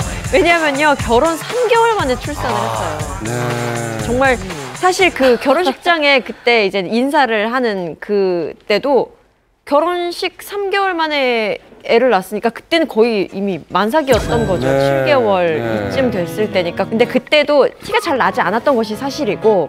부케가 엄청 크네요. 부케가 머리보다 커요. 그래서 배를 계속 가리는 듯한 느낌이 있었었고 드레스를 뭐 가슴 밑단에서부터 갑자기 확 퍼진다든지 뭐 여러 가지 장치들이 있는데 사실 이 소율 씨가 입은 드레스와 부케가 가장 그 장치적으로 적합한 것이 아니었나 싶고요. 근데 어차피 알게 되는데 굳이 이렇게 끝까지 숨기는 이유가 뭐였어요? 문희준 씨가 H.O.T 때부터 신비주의를 굉장히 고수하는 멤버였었잖아요. 그래서 어떻게 보면 이 신비주의를 아내까지, 그러니까 이 범위를 내 가족까지 씌운 것은 아닌가라는 생각이 들어요. 일종의 보호 같은 느낌인 거죠. 끝까지 숨긴 건 이미지도 있었지만 아내 대신 소율 씨가 같은 또 연예인이라는 것도 있었을 거예요. 왜냐하면 문희준 씨가 너무나 많은 팬덤을 갖고 있는 문희준 씨와 결혼을 하는 그 상대자에게 많은 악플이 갈 것을 염려를 했고요. 여기에 또 임신까지 했어라고 하면 사실 마음이 안 좋잖아요. 악플을 보면은 그것도 염려를 한 것 같은데요. 조금은 섣부른 판단이지 않았나 싶어요. 왜냐면 팬들 입장에서 우리 오빠 결혼하는 거 충분히 축복해 줄 수 있는데 우리를 이렇게까지 생각해? 라면서 굉장히 좀 화가 나서 문희준 씨의 많은 팬들이 사실 떠나갔습니다. 그래서 문희준 씨도 사실 이거를 굉장히 알고 있고요. 자신이 진행하는 라디오에서 사실 솔직히 힘들다, 많이 힘들었다라고 토로를 했는데요. 그럼에도 불구하고 예쁜 아이가 있어서 좋다는 또 다른 생각을 밝혔어요. 결혼 발표를 아마 그러니까 열애 순서를 이렇게 지켜서 이렇게 쭉쭉쭉쭉 발표한 게 아니라 바로 결혼을 발표를 했었거든요. 사실 뭐 많이 기자들이 알고 있었겠지만 저도 사실 문희준 씨와 소율 씨가 만난다는 걸 알고 있었고 그래서 저는 계속 소율 씨네 소속사랑 얘기를 하고 있었거든요. 언제 기사를 쓰느냐. 근데 그쪽에서 소율 씨네에서 지금은 아니다. 지금은 아니다. 저희가 나중에 제대로 말씀을 드리겠다. 그러니까 인정은 했었는데 기사 쓰는 거는 조금 보류해 달라라고 해서 그냥 뭐 기다렸었는데 어느 순간 그냥 결혼 발표가 빡 나버린 거죠. 그래서 이렇게 오히려 어찌됐든 어떤 걸 먼저 발표하든 다 충격을 받을 바에 그냥 한 번에 결혼으로 발표하는구나 싶었죠. 예, 다들 단독 얘기를 하셔서 저도 제 자랑을 잠깐 해봤어요. 예, 이게 올해는 아니고요. 되게 오래된 건데 권상우 손태용 씨의 열애부터 결혼 임신까지 사실 제가 다 썼어요. 그 당시에 권상우 씨한테 한번 물어본 적도 있었어요. 결혼할 거냐 안 할 거냐 절대 대답을 안 하는 거예요. 근데 다른 데서 들리는 소문으로는 이미 권상우 씨가 자신의 그 지갑 안에 손태영 씨 그 아이의 지금 루키죠? 루키의 사진을 들고 안에 있다, 자랑을 하고 있다, 아기 용품을 미국과 호주에서 많이 샀다까지 너무 디테일하게 다 알고는 있었어요. 근데 맨 처음부터 임신 이렇게 쓸 수가 없는 시절이었어요. 그 시절에는.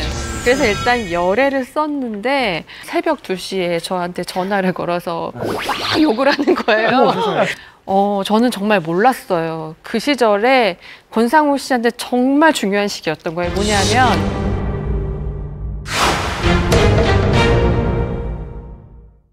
맨 처음부터 임신 이렇게 쓸 수가 없는 시절이었어요. 그 시절에는. 그래서 일단 열애를 썼는데 저는 정말 몰랐어요. 그 시절에 권상우 씨한테 정말 중요한 시기였던 거예요. 뭐냐면 거의 한 100억 짜리 프로젝트를 일본과 계약서를 오가고 있던 상황이었고 계약서가 갖고 오기만 하면 되는 날인데 제가 그 전날 기사를 쓴 거예요. 그래서 사실상 금전적으로 손해를 많이 봤다고 해요. 그래서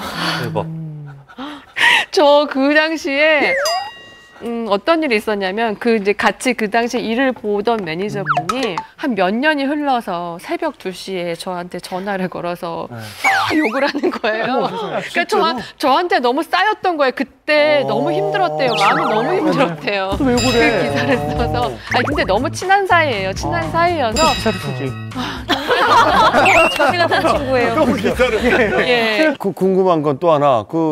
누가 남현 기자님께 그걸 제보를 했어요? 권상우 씨 측근이요. 원래 그래요. 10년 지난 다음에 이제 밝혀지는구나. 근데 사실 권상우 씨가 아내를 너무 사랑한 게 최고예요. 저는 그 두 분이 만나게 된 계기에 그 자리 현장에 있었거든요. 같이 못된 사랑이라는 드라마를 했었어요. 권상우 씨랑. 드라마를 촬영하다가 밥을 먹으러 갔어요. 닭백숙을 먹으러 갔는데 이렇게 앉아서 밥을 먹는 테이블에 이렇게 TV가 나오고 있었는데 그때 손태용 씨가 나왔어요. 화면에. 근데 저희가 이제 밥을 기다리고 있는 손태용 씨 나오는데 셋 다 이렇게 쳐다보는데 권상우 씨가 한마디 하셨어요. 저 친구는 참 눈빛이 선하고 괜찮은 것 같아 라는 말을 했어요. 그러자 그 김성숙 씨가 바로 전화기를 꺼내서 손동희 씨한테 바로 현장에서 전화를 한 거예요. 너 혹시 소개팅 할 생각 있니? 남자친구 있는데 없다고 이제 손동희 씨가 얘기하니까 그러면 내가 소개팅을 해주겠다고 해서 거기서 성사가 돼가지고 만나서 결혼까지 간 건데 권상우 씨가 손동희 씨를 진짜 너무 사랑했어요. 근데 예전에는 왜 숨겼고 지금은 왜 공개를 하는 걸까요? 예전에는 우리가 혼전 임신에 대해서 속도 위반이라는 단어를 썼어요. 근데 이 위반에서 오는 그 묘한 뉘앙스가 있죠. 뭔가 부정적인. 뭐 여성에게는 뭔가 조신하지 못하다라는 굴레를 씌우고 남성에게는 너 혹시 발목 잡혀서 결혼하냐? 이런 이야기를 주는 그런 뭔가 부정적인 묘한 뉘앙스를 주는 이 이야기였는데 이 단어가 언젠가부터 혼수라는 단어로 바뀌기 시작했어요. 그래서 이렇게 아기를 이제 새 생명을 갖는 것 자체가 예전에는 아기가 나오기 전부터 뭔가 부정적인 시선으로 보는 그런 시선이었다면 지금은 새 생명이 생겼다라는 것을 주변에서 모두 함께 축하해주는 분위기가 완성이 된 거죠. 이 속도 위반이냐 혼수냐 이 단어 차이도 굉장히 큰 것 같아요. 이제 당연히 결혼하면 남녀가 이제 그 당시만은 임신뿐만 아니라 결혼만 해도 남자 여자 연예인 모두 광고가 떨어지고 이제 몸값이 낮아지는 이런 게 그 당시의 분위기였거든요. 근데 그러니까 밝히지 않았는데 지금은 뭐 아예 이제 이런 걸 뭐 당연히 밝히지만 이제 계약서에도 광고 계약서에도 혹시 이런 경우들이 그 당시부터 생겼어요. 그러니까 임신이랑 결혼을 하게 되면 안 된다라는 특별 조항. 아예 그냥 이 광고 계약 기간 중에는 임신 결혼은 절대 안 된다라고 여자 이제 모델 같은 경우는 아예 이런 거를 넣는 조항도 있었거든요. 네, 요즘에는 아예 근데 대놓고 공개를 하잖아요. 아까 말씀하셨다시피 공개를 하는 순간 그거예요. 예전에 전지현 씨가 임신을 처음에 첫 아이를 임신했을 때 정말 모든 업체가 난리가 났었어요. 과연 전지현은 어떤 유모차를 쓸 것인가. 그 사진 하나만 제발 찍혀라. 근데 이게 어떤 수익원이 되고 연예인한테도 뭔가 PPL이나 뭐가 되게 기회가 많아지거든요. 그리고 예능 프로그램을 통해서 또 다른 제2의 활동을 할 수 있는 거고요. 그래서 요즘에는 아예 대놓고 빨리빨리 임신했다고 미리 업체에다가 얘기를 많이 해주는 편이에요. 자, 어쨌든 시대가 바뀌어가지고 어느 정도 혼전 임신에 대해서 이렇게 관용적으로 받아들이는 이렇게 관대해지는 그런 시대가 돼가고 있는 것 같아요. 가슴이 터질 듯한 그리운 마음이야 있는다 해도 한없이 소중했던 사랑이 있었음을 잊지 말고 기억해줘요. 자, 그런가 하면 2017년 연예계에 정말 슬픈 소식도 많이 들려왔죠. 네. 예, 제가 꼽은 2017년 연예계 키워드, 마지막 키워드는 바로 눈물입니다. 네, 올해 최자감으로 오랜 투병 끝에 세상을 떠난 고 김영애 씨부터 교통사고로 갑자기 또 우리 곁을 떠난 이제 고 김주혁 씨까지 많은 스타들이 우리 곁을 떠나서 참 마음 아프게 했는데요. 사실 김주혁 씨는 아직도 좀 믿기지가 않는 게 있어요. 10월 30일을 이제 교통사고가 났는데 벌써 2달이 다 돼갔어요. 그러니까 시간이 어떻게 갔는지도 모르겠지만, 그래서 지난 12월 17일에 이제 천주교 청담동 성당에서 이제 김주혁 씨 49제가 있었습니다. 그래서 많은 분들이 찾아와서 김주혁 씨의 마지막 길에 많은 분들이 조의를 표하셨죠. 그럼 아직도 사고 원인은 밝혀지지 않은 건가요? 일단 그 사고 차량 김주혁 씨의 차량 블랙박스가 공개가 됐었죠. 네. 그래서 사고 당시에 영상은 있지만 여기는 음성이 들어있지 않았었어요. 그래서 오디오가 없다 보니까 정확한 사건의 사고의 원인은 알기가 굉장히 어려운 상태였고요. 정확한 사고 원인은 다음 달 즈음에 차량 감정 결과가 나옵니다. 그걸 보면 조금 더 사고의 원인을 알 수 있지 않을까 싶습니다. 연인이셨던 이유영 씨는 지금 어떻게 지내고 계신가요? 예, 남아있는 사람들의 슬픔도 사실 컸는데요. 49제에 참석했고요. 아직까지는 외부 활동을 좀 줄인 채 있어요. 그리고 이제 이유영 씨 외에도 1박 2일 멤버죠. 차태현 씨 등 많은 사람들이 좀 슬퍼했는데요. 차태현 씨 같은 경우에는 얼마 전에 열린 청룡영화제에서 정말 고마운 형이었던 김주혁 씨에 대한 남다른 약간 말을 해서 조금 참 슬프면서도 그리운 시상식이었긴 했습니다. 이제 우리가 슬프긴 하지만 그를 잘 보내주자, 그리고 좋게 추억하면서 더 좋은 배우로서 다 마음속에 기억하고 있어요. 그래서 김주혁 씨의 안타까운 사망사고 이후에 많은 분들이 조의를 표시하셨는데요. 네, 맞습니다. 청룡영화상의 MC 김혜수 씨가 전 좀 기억에 많이 남아요. 고 김주혁 씨의 생전 연기를 하는 모습, 그리고 그의 열정을 담은 추모 영상이 이제 공개가 됐는데, 이 모습을 보고 김혜수 씨가 정말 흐르는 눈물을 참지 못하고 이렇게 쏟아내는 장면을 보고 많은 분들이 울컥하셨을 거예요. 특히 김혜수 씨는 소중한 분들을 떠나보내기가 정말 쉽지 않다, 진심으로 네 분의 평안을 기원한다라고 어렵게 말을 이어간 뒤에 끝내 눈물을 흘려서 많은 사람들이 좀 많이 가슴이 아팠었죠. 네. 자, 그런가 하면 얼마 전에는 조금은 충격적인 사망 사건도 있었죠. 네, 그렇습니다. 지난 11월이었죠. 배우 고 이미지 씨가 세상을 떠났는데요. 굉장히 충격적인 부분이 강남의 한 오피스텔에서 숨진 채 발견이 됐어요. 그런데 세상을 떠난 지 무려 2주 뒤였습니다. 주변에서 악취가 난다라는 주민의 신고를 받고 이제 경비원이 119, 뭐 경찰 이렇게 신고를 해서 문을 따서 들어가 보니까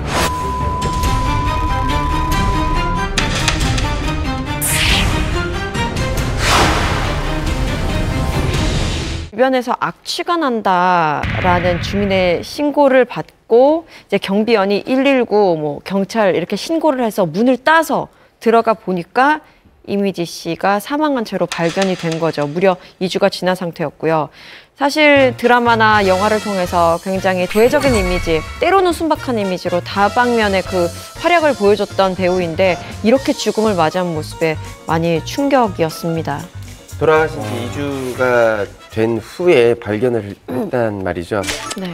아니, 그 사이에 아무도 연락을 취하지 않거나 그냥 방문해 본 사람도 없나요? 네, 일단 결혼을 하지 않았기 때문에 이곳에서 같이 살던 사람은 없었고 그냥 강아지와 함께 둘이 살던 것으로 전해지는데요.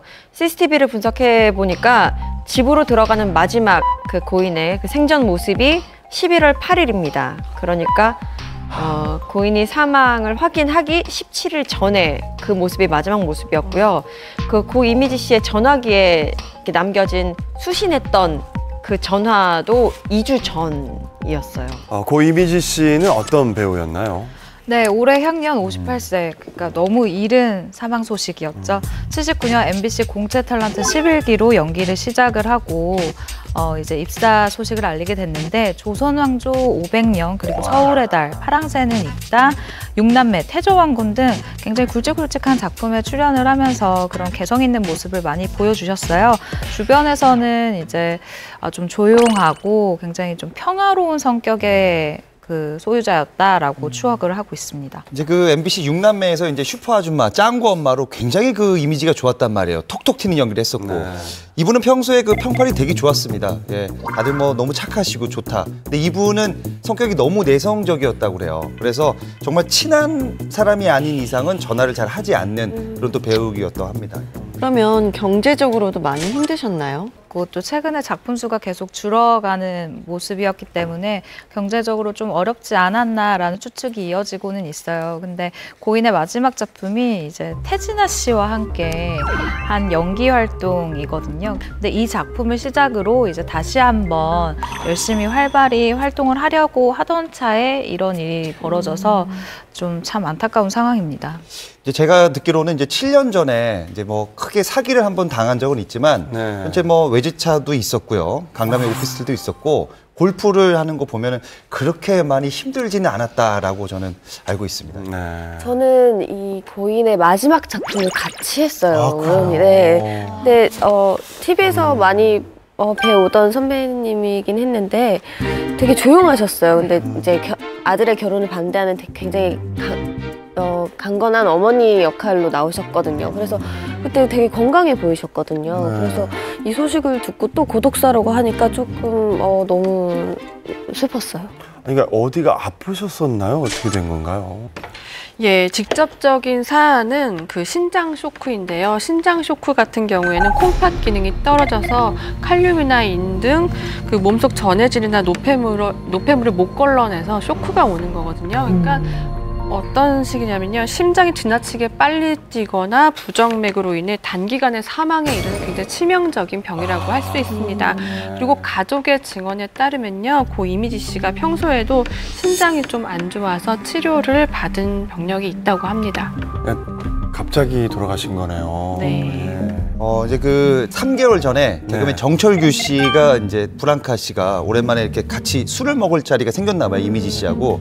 그때 뵀을 때는 건강했대요. 근데 그런 얘기는 했대요. 신장이 조금 안 좋다라는 얘기를 하면서 그때 정철규 씨가 뭐 이제 이상한 유머하고 그래도 해맑게 웃으면서 귀엽게 다 받아주시고 또 골프를 치는 거 좋아해서 뭐 골프도 잘 친다 하면서 굉장히 밝았다고 합니다. 그때 당시에는. 네. 같은 연예인으로서 이게 사실 많은 사랑을 받았던 분인데 화려한 연예인의 마지막이 이렇게 고독사라니까 좀 충격적이긴 하네요. 네. 예, 이 고독사가 지금 사회적인 문제로까지 대두되고 있는데요. 이것이 우리가 친근하게 느껴지고 있는 화려한 연예계의 연예인도 겪을 수 있다는 게 굉장히 충격적이었거든요. 그래서 모든 사람들한테 약간 이미지 씨의 갑작스러운 죽음도 안타까웠지만 이런 고독사에 대한 사회적인 경각심도 불러일으켰습니다. 그런데 유가족은 고독사가 아니다라고 주장하고 있다는데 무슨 말인가요? 네, 일단 유가족 측에서는 고 이미지 씨가 SNS 같은 곳에 멍멍이 애견 사진을 참 많이 올렸어요. 애견과 함께한 사진. 그렇기 때문에 강아지와 둘이서 살다가 쓸쓸하고 황홀하게 돌아가신 것은 맞다라고 인정을 하면서도 이 고독사라는 단어에 굉장히 좀 불편함을 나타낸 것 같아요. 이 흔히 고독사라고 하면 정말 무관심 속에 쓸쓸히 마지막을 맞이한 건데 고인은 늘 밝았고 그리고 지인들과도 잘 지냈고 또 친척들 그러니까 다른 가족들과 2주 정도 연락을 안 했을 뿐인데 그 사실을 모두 다 가족들과 인연을 끊은 것처럼 마치 정말 혼자 고립된 사람처럼 보여지는 고인의 마지막 모습이 좀 안타까웠었던 것 같아요. 그래서 절대로 고독사는 아니다라는 입장을 밝힌 상태입니다. 저도 혼자 사니까 이렇게 나이 먹으면서 이런 고독사 기사 나오고 이러면 남일 같지 않더라고요. 정말 기쁜 일도 있었고요. 너무나 가슴 아픈 일도 많았는데 내년에는 가슴 아픈 일들은 좀 없었으면 하는 바람이네요. 네. 이렇게 촬영하고 있는 이 시간도 이제 다시는 오지 않는 그냥 과거의 시간이 되잖아요. 그냥 현실에 가장 충실하게 살고 열심히 살고 내 가족이랑 행복한 게 제일 중요한 것 같아요. 네, 오늘 풍문쇼가 준비한 소식은 여기까지입니다. 네, 저희 풍문쇼는 2018년도에도 여러분들이 알고 싶고 궁금해할 주제로 찾아뵙도록 하겠습니다. 다 같이 인사드릴게요. 여러분, 메리 크리스마스! 메리 크리스마스! 앤 해피 뉴 이어!